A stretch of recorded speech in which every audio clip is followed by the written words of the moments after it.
Jätkame parem kasvatus, laste iseloomu kujundamine raamatu lugemisega.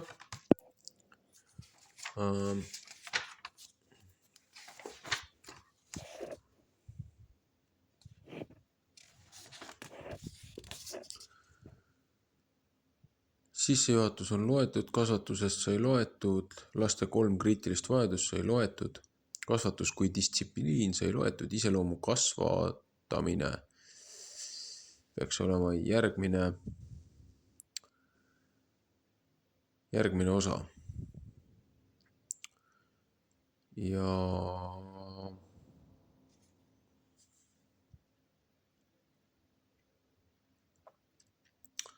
ma ei tea, selle peaks äkki eraldi salvestusena tegema. Seepärast, et järgmine on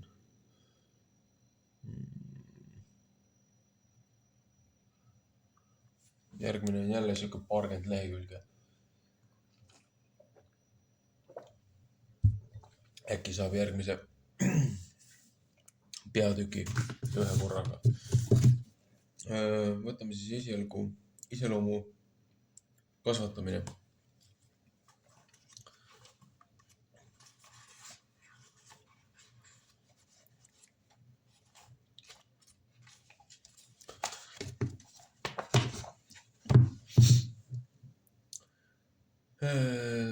Iseloomu kasvatamine, väärtustega kasvamine. Juba varasest tsivilisatsioonidest alates on maailma riigid omanud teatud väärtusi või uskumusi, mis on neid juhatanud suhetes üksteisega. Võimalik, et neid väärtussüsteeme ei pandud alati kirja, kuid need on olnud üldiselt mõistetavad lähedastes peregruppides elavate ja teiste ühiskondlike gruppidega suhtlevate inimeste poolt. Arast valetajat ja laimajat või mõrvarit ootab hukkamõist ja karistus. Samal ajal kui kaastundlikust, ausast ja lahkest inimesest mõeldakse hästi ja teda tunnustatakse. Laps, kes kasvas üles sellistes tingimustes, oli teadlik valekäitumise tagajärgedest, nii et see muutus osaks tema kogemuste andmebaasist tulevaste valikute tegemisel. Ikka ja jälle, kui perekond kogeb elus sünni või surmajuhtumeid, loodusõnnetusi, poliitilisi rahuaegu ja rahutusi, üleminekuid, lahkuminekuid, vaidlusi, tähistamisi ning kõiki neid sotsiaalseid sündmusi, milles me osaleme, muutub see, kuidas me mõistame ja kasutame moraalseid valikuid meie isiklikus väärtussüsteemis. Käitumist õpitakse mitmete mõjutegurite kaudu. Need õitsevad ja kasvavad täismõõduliseks iseloomust, lähtudes vanemate ja teiste täiskasvanute eeskujust, lapse ümbruse või keskkonna ja teiste lapse ümbruse või keskkonna mõjust ning vanemate antud haridusest ja distsipliinist. Lapsed ei sünni vähese aususega, pisuke julgusega, natukese austusega ja muu sellisega, mis kasvavad täiskasvanu väärilisteks, kuid neid omadusi õpitakse, kui neid õpetavad ja toovad eeskujuks inimesed, kes on lapse elus olulised. Järk-järgult muutub see, mida kasvatusaastate jooksul praktiseeritakse või kogetakse harjumuseks, olgu see siis hea või halb. Väärtused on üks hinnang sellest, mis on elus tähtis. See, mis on esmane, loomulik, põhiline ja fundamentaalne. Moraalsed väärtused on tähtsad tõekspidamised, mis on seotud õige ja vale tegevuse käitumisega.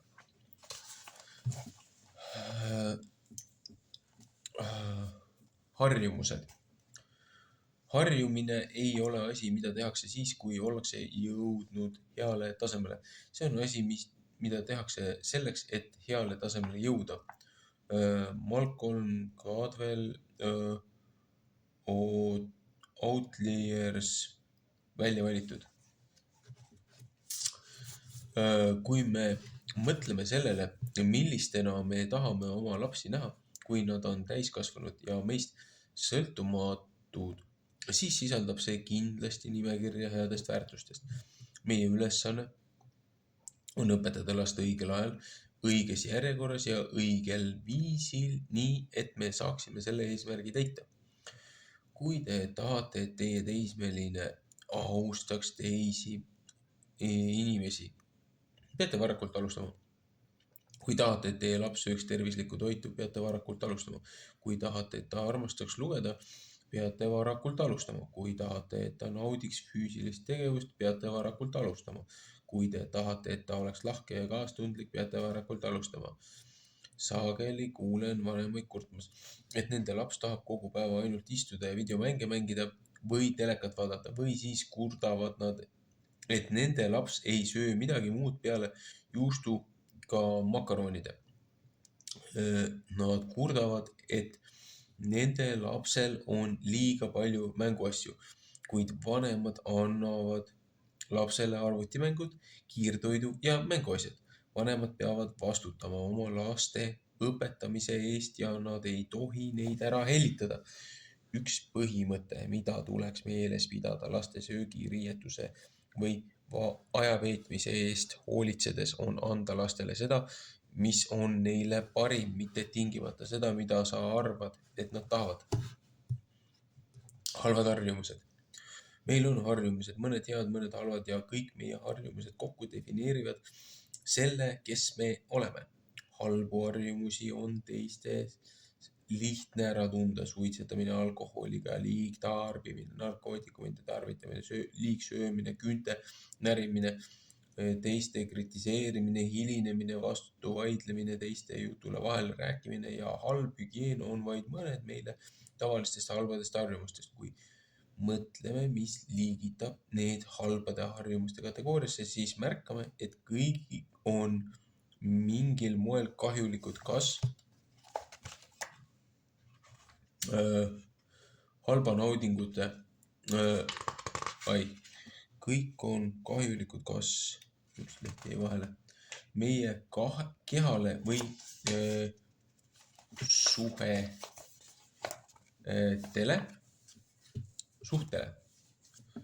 suhetele. Nii. Narkootikumide ja alkoholi tarvitamist ning suitsetamist on sageli nimetatud probleemseks ja elu ohustavaks. Meditsiinilised uuringud annavad jätkuvalt hoiatusi, et need võivad põhjustada vähki ning südamemaksa ja muude organite haigusi. Diabeet on kujunenud ebatervislike kontrollimatute söömisharjumuste ja väikese füüsilise tegevuse tõttu rahvuslikuks terviseprobleemiks. Halvad harjumused segavad heade inimeste ja töösuhete loomist ning hoidmist. Mõned inimesed hilinevad pidevalt igale poole, kooli, kohtumistele ja tööle ning see mõjutab väga tugevalt nende usaldusväärsust. Negatiivne mõju on isegi sellel, kui kõige lihtsamad isikliku hügieenitoimingud nagu hammaste pesu ja duši all käimine jäetakse hooletusse.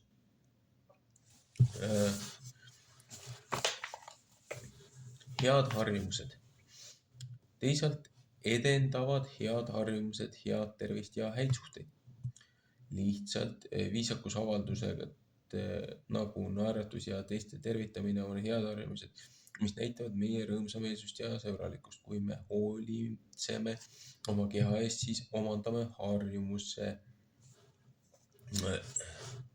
pesta iga päev hambaid, treenida ja süüa tervislikku toitu. Kui pöörame tähelepanu sotsiaalsetele viisakustele, omandame harjumuse märgata teiste kohalolu, käituda viisakalt ja rääkida ilma roppusi kasutamata. Kui me järgime ohutusreegleid, siis omandame harjumuse panna autos peale turvavöö ja vaadata enne tänava ületamist mõlemale poole. Me õpime vältima seda, mis on halb ja valima selle, mis on hea, sõltuvalt meie kaasust või tagajärgedest. Harjumus on peaaegu tahtmatu käitumismuster, mis on omandatud sagedase kordamise abil. Harjumuse õppimise protsess algab tegevuse või käitumisega, mida korratakse ikka ja jälle. Vaadake, kuidas laps õpib kõndima. Ikka ja jälle tõuseb ta püsti, teeb sammu, taastab tasakaalu ja teeb järgmise sammu, kuni ta kukub. Aga sellega ta ei lõpeta. Ta tõuseb jälle püsti ning kordab protsessi eesmärgipäraselt uuesti ja uuesti. Lõpuks ta mitte ainult ei kõnni, vaid jookseb, et avastada uusi kohti võimsa kordamineku tundega.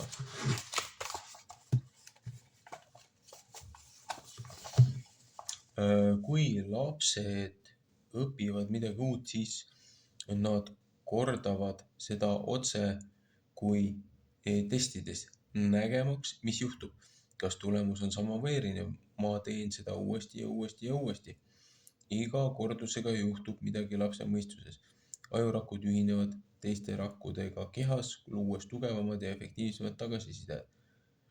Iga kordusega muutuvad need sidemed tugevamaks ja kiiremaks ning tegevus muutub lihtsamaks. Sellest saab oskus või teadvustamata harjumus. See on midagi, mida te teete uuesti ja uuesti, kuni see on teie teine olemus, harjumus, kui me oleme millegagi harjunud. Tunneme end sellega mugavalt, otse kui istudes oma lemmiktoolis. On öeldud, et harjumuse kujundamiseks peame me tegevust kordama 21 korda.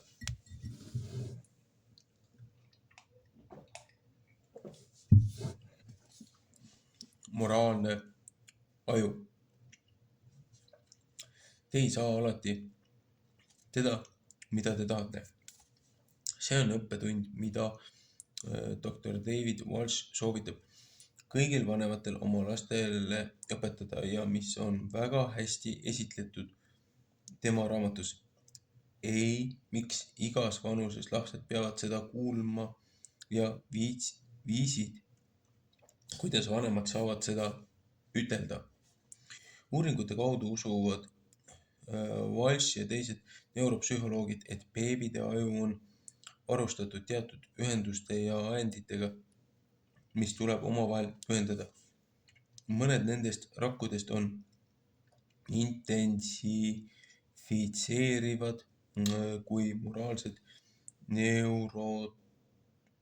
neuronid, kuna need etendavad osa moraalsetes valikutes, mida lapsed teevad. Need aendid on mõnikord üksteisega vastuolus. Võitle või põgene, jääda kohale ja võidelda või põgeneda. Otsi naudingut, väldi valu, tunda naudingut või valu.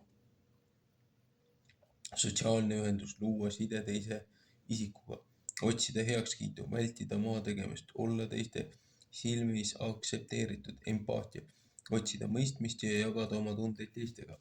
Süüdunne, aktsepteerida seda, et oled teinud midagi valesti. Walsh jätkab järgmise üleskutsega vanematele. Teie ülesanne lapsevanemana on üles kasvatada laps, kes suudab juhtida oma võistlevaid tunge. Ei ole midagi halba naudingute otsimises. Kuid laps, kes kunagi ei õpi oma naudingu himu juhtima, on selle meelevalla all. Oma aeg on enesekehtestamiseks või isegi rünnakuks. Aga laps, kes ei suuda juhtida oma ründa-põgene reaktsiooni, satub pidevalt raskustesse. Laps, kelle suurim eesmärk on otsida naudinguid ja rahuldada oma soove, ei ole kunagi pädev, vastutustundlik ega hooliv. Ta omandab need 3 oskust ainult siis, kui ta õpib juhtima, mitte elimineerima oma etteprogrammeeritud võitle-põgene reaktsiooni ja soovi naudingute järele. Moraalse aju treenimine algab väga varases eas, kui vanemad õpetavad väikesi lapsi oma soove juhtima väikeste asjade järgi. Nii, et nad suudavad paremini juhtida nooruki ja tugevamaid tungisid. Pea mu poeg oma isa käsku ja ära hülga oma ema juhatust. Seo need alatiseks oma südame külge, mähi need enesele ümber kaela need juhtigu sind, kui sa kõnnid, valvaku sind, kui sa magad ja kõnelegu sinuga, kui sa ärkad. Õpetussõnad 6:20-22. 8 iseloomujoont. Inimese mõistusel ei ole rohkem väge uue väärtuse leiutamiseks kui uue põhivärvi ette kujutamiseks või tõepoolest ka uue päikese ja uue taeva loomiseks, kuhu sisse kolida. C.S. Lewis, The Abolition of Man.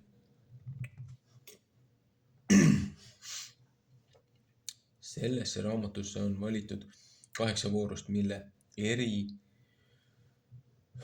kultuurid üle maailma on omaks võtnud kui hea iseloomu põhijooned. Iga põhiväärtuse sees on palju peeneid variatsioone ja aspekte, mida me kasutame isiksuse kirjeldamiseks. Nende omaduste süntees on paljuski nagu kaunis gobelään, mille värvirikkad üksikud lõngad kootakse järk-järgult kokku kunstiteoseks. Lapsepõlve keskmine periood eluaastad 7-12 on kõige tähtsam aeg väärtuste õpetamiseks, kuna see on kõige tundlikum õppimisperiood ja laste mõistus on ikka veel painutatav. Kui varase lapsepõlve esimene periood valmistab laste teadvustamata õppimise kaudu, on teine periood 7 ja 12 eluaasta vahel see periood, kus saab õpetada moraalseid arutluskäike. Vanemaid julgustatakse võtma igas etapis tõsiselt oma positsiooni laste iseloomu õiges suunas vormimisel, et nad õpiksid iseloomu väärtuste aspekte ja kuidas neid arendada nii, et nad saaksid olla valmis. 8 väärtust, mille oleme valinud oma laste iseloomu arengu uuringusse on hoolimine, austus, vastutus, ausus, usaldusväärsus, julgus, õiglus, lootus. Pidage need väärtused meeles ja pöörake tähelepanu sõnavarale, mida esitatakse igas lõigus. Nende väärtuste rakendamine on seotud meie elu kõigi aladega, kodust tänavale, kooli, tööle ja ühiskonda. Kui uurite konkreetset väärtust, hakkate neid sõnu märkama uudistes, raamatutes, mida loete, filmides, mida vaatate ja vestlustes, mida te kuulete. Samuti saate rohkem teadlikuks negatiivsetest väärtustest ja halva iseloomuga seotud terminoloogiast. Usinusega saavad vanemad ja teised, kes meie laste eest hoolitsevad, muuta nende elusid. Otse kui vees peale peegeldab valet, nõnda vastab inimsüda inimesele. Õpetussõnad 27:19.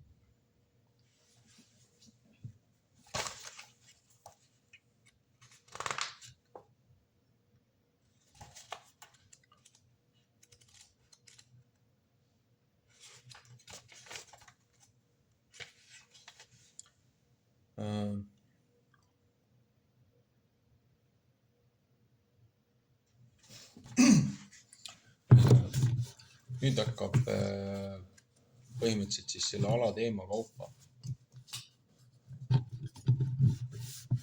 edasi minema. Mis tähendab seda, et sellega lõpetame selle video ära ja siis järgmine hakkab selle hoolimisega, aga siin on siis need